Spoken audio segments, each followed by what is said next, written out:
Hello and welcome to the Matt's Movie Reviews podcast. I am your host, Matthew Pejkovic, and this is episode number 636. Releasing October 10 in Australian cinemas is Ghostlight, a drama that stars Keith Kupferer as a middle-aged construction worker who, in the midst of a family tragedy, joins a community theatre production of Romeo and Juliet, an incredibly heartfelt and wonderfully performed movie that delves into themes of grief, family, and the emotive power of the arts. Ghostlight is one of the best reviewed movies of 2024 and for very good reason. And joining me now is the directors of Ghostlight, Kelly O'Sullivan and Alex Thompson. Kelly and Alex, thank you so much for joining me. Thank you for having us. Thank you. It's a great Kelly, description of the film, by the way. oh well, Just thank you very much for that. yeah. Yes, writing is like my first love, so I like Oh, when people come down on that. So thank you so very much for that. Kelly, I got to ask. So this movie was made like during the not made but conceived during the COVID lockdowns, and I read that this was a movie that was made because there was a desire for connection at that time, which I think a lot of us had, and like so many of us during that time. I'm just curious though, how does the story of a middle-aged man joining a Shakespeare play kind of come into fruition? And I mean, what's the kind of like the sort of be so generic with it, but it's just such a fascinating kind of synopsis, and just curious about how the genesis of that kind of comes about. yeah. I mean, during COVID, I had never taken a writing class before, and I still haven't. But I was trying to learn more about screenplay structure because in our previous film, there had been some review that had mentioned the plot was sort of wandery. And so I was like Googling the hero's journey. And as I was Googling it, the idea of this construction worker whose life sort of mimics the plot of Romeo and Juliet and him having to confront things that he's so desperately trying to repress, it kind of came to me in like one fell swoop. I had also just seen a trailer for the National Theatre of London's production of Romeo and Juliet, so that was spinning in my head. Um, and I was getting older and I was starting to look at Romeo and Juliet, not just that, but so many stories from an older point of view rather than a teenage point of view. And so I think all of those things fed into this story of this guy who finds the community that he needs and is able to, experience empathy and catharsis and exorcise some demons in a way that he wouldn't be able to otherwise. Alex, when do you come into play here? Because Kelly, previously we've seen Francis, that was kind of like you directed, starred, wrote in it. Alex, you come in here as a co-director with Kelly. Far along in the process was Kelly in regards to Ghostlight? And when you came into it, what happens after that? Are we looking at the screenplay again? Are we talking about characters again? What's your process in it, and how far along in the process did you kind of arrive to Ghostlight? Very early. I mean, the way our sort of trajectory has gone is, like you said, St. Francis, I directed, Kelly wrote, starred in, and then the idea was that we would co-direct a film called Mouse, which wasn't actually produced. It was sort of upended by the SAG strikes, and we're actually producing it right now.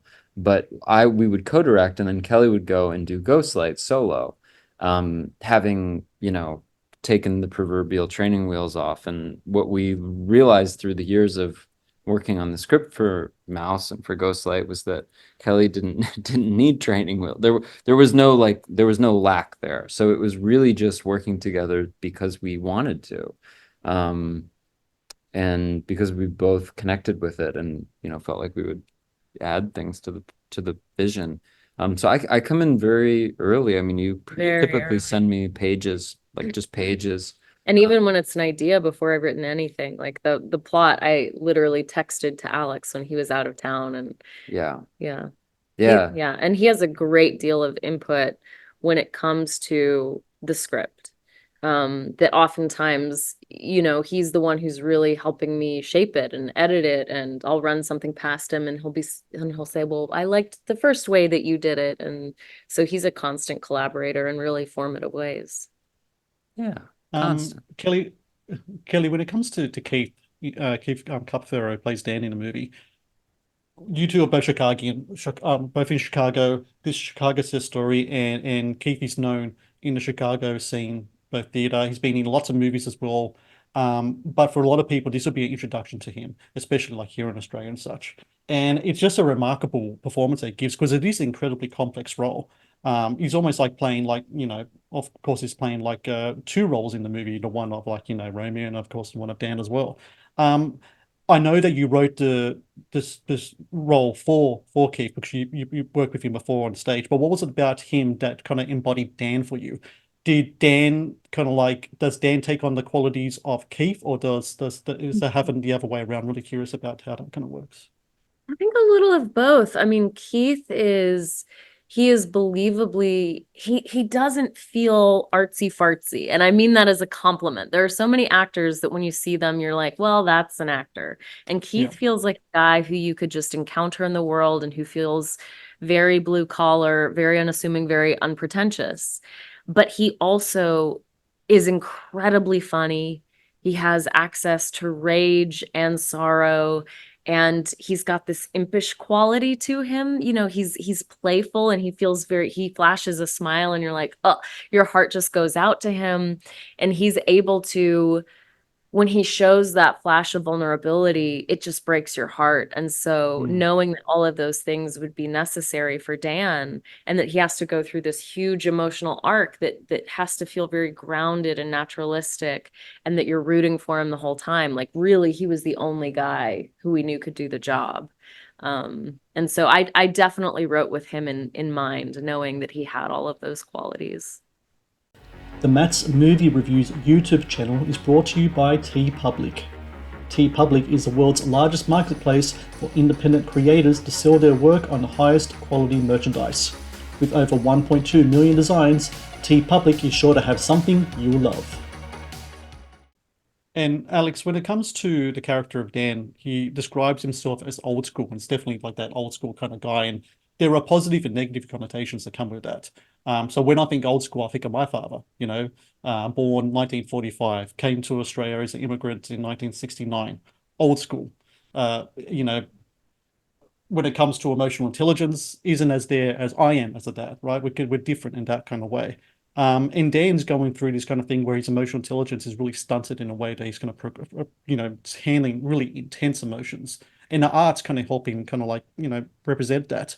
But when it comes to that whole thing about, maybe a certain generation of men, and when it comes to expression of emotion, expression of feeling, and communication, I think above anything else, how important is it?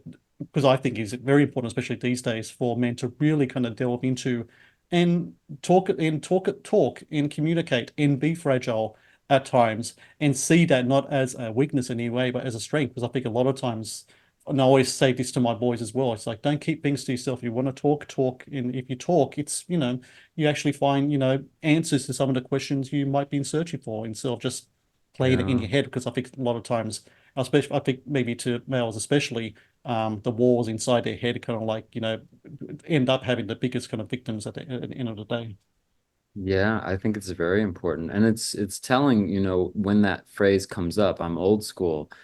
It's Rita, who brings it out in a moment of insecurity and fragility. Mm, Um, it typically comes from from that place of insecurity, and it's funny how like the lack of something can really cry out for its opposite. And I think Dan, I love the way that we filmed the movie because in Ghostlight, expression is always good, whether it's joy or rage or, being able to express it, whatever that is, whatever the complex thing is ultimately freeing. Um, and so it may not feel very good. It's not always going to feel like a great big exhale, but it's good for the soul. It's good for, like you're saying. Yeah, I agree with you. I think it's extremely important.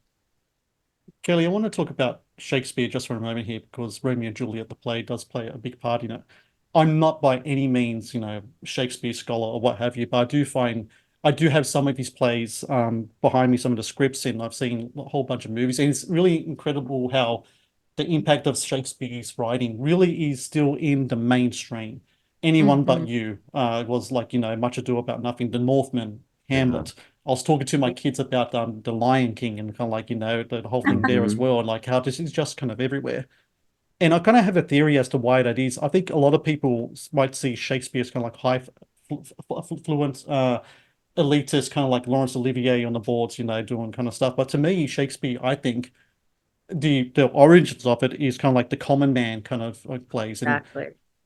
how I was introduced to Shakespeare, funny enough, was through this Al Pacino documentary called Looking for Richard. And So I in love that that. documentary, he was talking about how him as a poor kid in the Bronx, like he related to Shakespeare, and you wouldn't think the two would relate, but they do in many ways. Do you think the reason why we keep going back to Shakespeare is not only because he's dealing with, themes and emotions that are just represented everyday people, but you know, Shakespeare in himself was a common man, and he wrote stories for people on the ground, dealing with really complex things, and that's where the stories really do kind of reside and breathe, and that's where people kind of relate to, even though the language is can be hard to digest.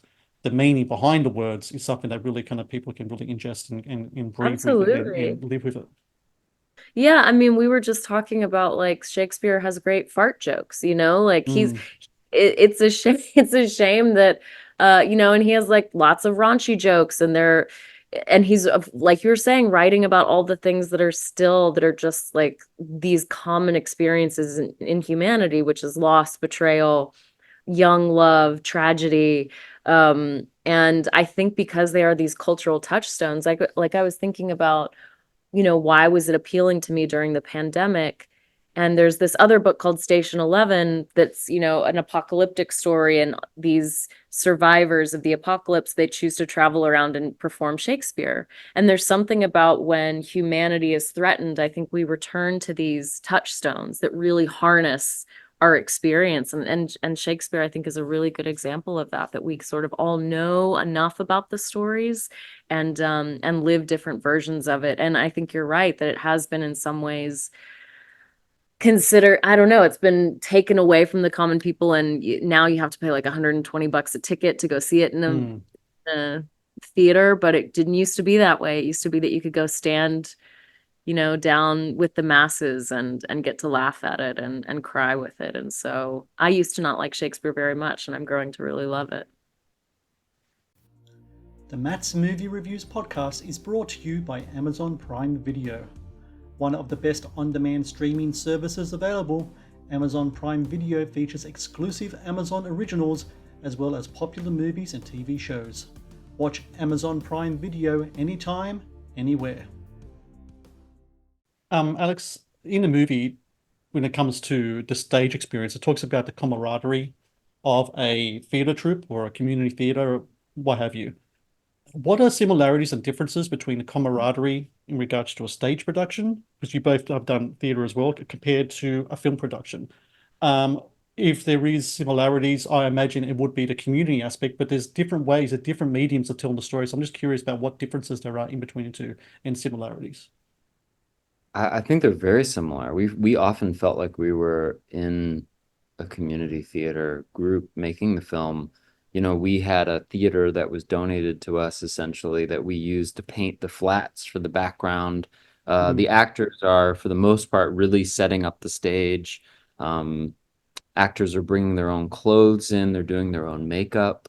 Um, and when we're stumped, Kelly and I and the DP and the creatives, we'll just sit there and talk about it and try to work through what does the language need, what does the story need. The difference is just the that theater is ephemeral and like much longer, and film is ephemeral, but you somehow capture that lightning in a frame or in a thousands of frames. And so I think they're very compatible. They're very compatible feelings and very compatible skill sets. It's exciting to treat film like theater because the difference is you get to walk away with it. And in theater, obviously, you don't. So Yeah, and they're both art forms that are about working together for something greater than the individual. And I think that, there's such a sense of joy in that. yeah. Final question to you, Kelly. what I know of Chicago, I know of through the movies.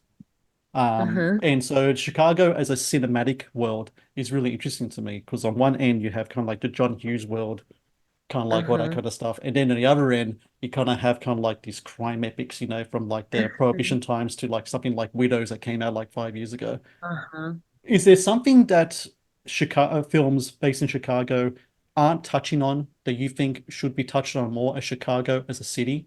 Because what I love about Ghostlight is that this is about Chicago and Chicago people um just living their life day to day, middle class kind of thing. And I think that part of the equation is always missing out because the Hughes Yeah. guys always kind of like, no one's living like people in Home Alone. And then the Uh, crime epics is like this other underground kind of world, which a lot of people don't have touch on. And there's a middle ground that's kind of missing there. I'm just wondering, is that what's kind of missing when it comes to Chicago stories, movies like Ghost, like to talk about just like the common people? And again, kind of going back to the Shakespeare thing again, where it's about the common people to the common man, and like we're kind of like just missing out on those stories more than anything else, I think. I think so. I mean, Chicago is such a diverse, big city that there are so many different stories within it. And certainly my experience of it is like the daily grind of what it's like to live as an artist in Chicago, which is both, it's cheaper than New York, less glamorous than LA, and it's very ensemble based. And so it was really nice for me to be able to like put that on the page and sort of celebrate that. But I would say, I mean, there are probably thousands of different missing pieces of what it's like to be a Chicagoan and what it's like to live there because it's such a diverse community. Yeah. Well, I got to say that Ghostlight is just fantastic, and I just want to congratulate both for the film and for everyone out there listening. October 10, Australian cinemas. Get to a cinema, watch it in the cinema because it's just magic on screen. It really is, and we need more people in cinemas watching independent films. Kelly and Alex, I thank you both very much for your time, and congrats on the movie. Thank Thank you you so so much. much. Thank you for the Thank you for watching the Matt's Movie Reviews channel. Please subscribe for more reviews, podcast interviews, and exclusive content.